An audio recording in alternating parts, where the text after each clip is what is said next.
ढांचा ऐसा रखिए कि संतुलन दिखाई दे। क्या चीफ जस्टिस को शामिल करने से पारदर्शिता और तटस्थता आ जाती है? यह एक खुला प्रश्न है। चीफ जस्टिस सीबीआई की चीफ की नियुक्ति की समिति में तो होते ही हैं, लेकिन क्या कभी आपने सुना कि सरकार ने जो नाम आगे बढ़ाया चीफ जस्टिस ने उसका विरोध किया?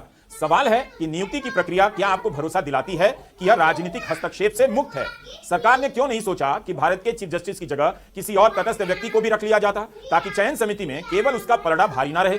राहुल गांधी ने इस बारे में अपना मत लोकसभा में ही जाहिर कर दिया था, जब वे राष्ट्रपति के अभिभाषण पर बोल रहे थे और प्रधानमंत्री मोदी भी वहां बैठकर सुन रहे थे। In a few days, I'm going to go to the meeting. I'm going to go to the meeting. There's going to be Mr. Amit Shah and Mr. Modi ji, and there's going to be me. 2-1. Why am I even going to the meeting? What is the purpose of me going to the meeting? I'm only going to the meeting to certify what Modi ji and Amit Shah ji are going to say, right? Whereas if the Chief Justice was there could be a discussion. Chief Justice and leader of opposition could say, no, we don't agree. So there seems to be a calculated strategy. इसके पहले जब chief justice चयन समिति के सदस्य नहीं थे, तब राष्ट्रपति के द्वारा प्रधानमंत्री और मंत्री परिषद के सुझाव पर चुनाव आयुक्तों की नियुक्ति की जाती थी। उस प्रक्रिया से अच्छे चुनाव आयुक्त भी मिले और औसत भी। जेएम लिंगदो और टीएन शेषन उसी प्रक्रिया से आए, लेकिन निश्चित रूप से वह व्यवस्था सही नहीं थी।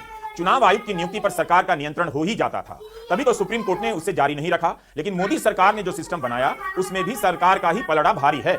तब फिर सुप्रीम कोर्ट की सुनवाई और फैसले से क्या बदला?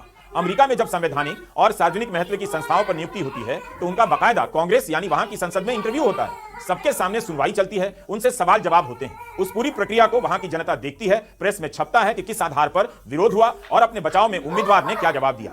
भारत में यह सब पता भी नहीं चलता।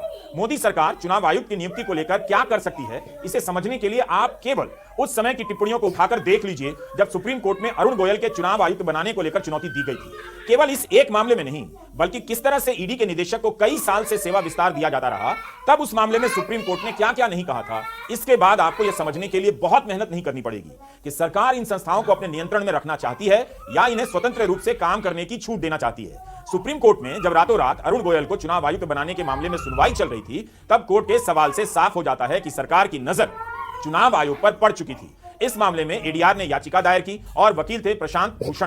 कोर्ट ने हैरानी जताते हुए कहा था कि इनके चयन में इतनी जल्दी क्यों मचाई गई। कोर्ट ने सरकार से 24 घंटे के भीतर जानकारी मांगी कि बताए कि यह सब कैसे हुआ। जस्टिस अनिरुद्ध बोस ने कहा कि चयन को लेकर कोई नियम नहीं है, लेकिन हम देखना चाहते हैं कि क्या आपकी प्रक्रिया से ऐसे व्यक्ति का चुनाव हो सकता है जो स्वतंत्र हो। हमें ऐसे चुनाव आयुक्त चाहिए जो यस मैन ना बने, जो घुटने पर रेंगे नहीं, बल्कि जरूरत पड़े तो प्रधानमंत्री पर भी कार्रवाई करे। सरकार का यह तर्क था कि 4 अफसरों के बैच में अरुण गोयल सबसे युवा है, इसलिए उनका चयन ठीक रहेगा ताकि लंबे समय तक पदभार संभाल सके।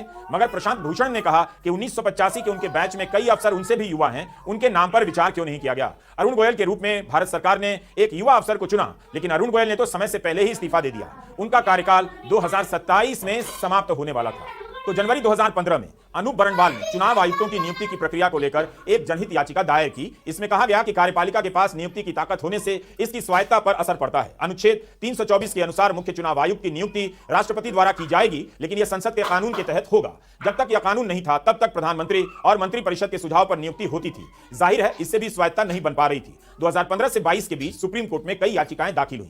कहा गया कि चुनाव आयुक्तों की नियुक्ति के मामले में केंद्र सरकार के पास विशेष अधिकार हैं जो कि नहीं होने चाहिए। 2023 में कोर्ट ने कहा कि संविधान की स्थापना करने वाले कभी नहीं चाहते थे कि कार्यपालिका को नियुक्ति करने के विशेष अधिकार मिले। यही बात राहुल गांधी ने अपने असहमति पत्र में याद दिलाई है। उस समय कोर्ट को इस बात की फिक्र थी कि अगर नियुक्ति की प्रक्रिया पूरी तरह से सिर्फ कार्यपालिका यानी सरकार पर छोड़ दी जाएगी तो इसका बहुत नुकसान होगा। इसलिए कोर्ट ने एक नए सिस्टम की शुरुआत की। नियुक्ति की याचिकाओं पर सुनवाई करते हुए सुप्रीम कोर्ट ने 2 मार्च 2023 को आदेश दिया कि जब तक इसे लेकर संसद एक नया कानून नहीं बनाती तब तक एक अस्थायी चयन समिति बनाई जाएगी, जिसमें प्रधानमंत्री, लोकसभा में नेता प्रतिपक्ष और चीफ जस्टिस शामिल होंगे, जो मुख्य चुनाव आयुक्त के अलावा अन्य आयुक्तों का भी चयन करेंगे। सुप्रीम कोर्ट ने चीफ जस्टिस